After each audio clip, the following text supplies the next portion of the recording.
2 giugno è la festa della Repubblica Italiana. Il 2 giugno 1946 si tennero infatti in Italia le prime elezioni politiche dopo il periodo della dittatura fascista. Si votò per eleggere un'assemblea costituente che avrebbe avuto il compito di redigere la nuova Carta Costituzionale. Contestualmente si votò in quel giorno per il referendum istituzionale, cioè per la scelta fra monarchia e repubblica. Avevano diritto al voto tutti gli italiani di almeno 21 anni di età e fu la prima volta in cui le donne poterono votare.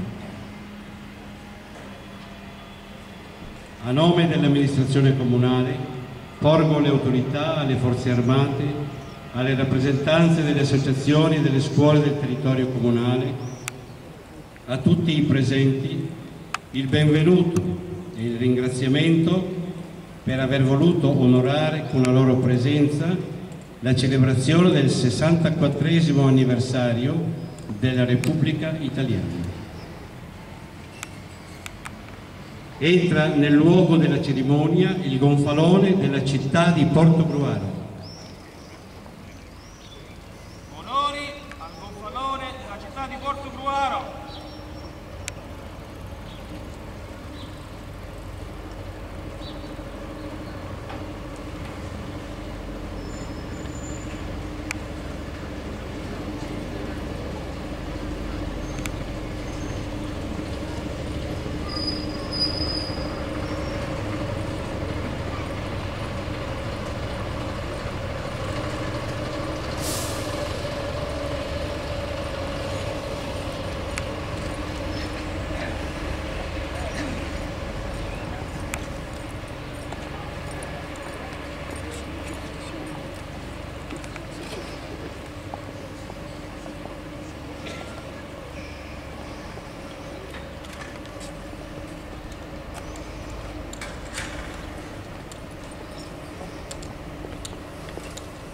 Si procede ora all'alzabandiera mentre viene eseguito l'inno nazionale.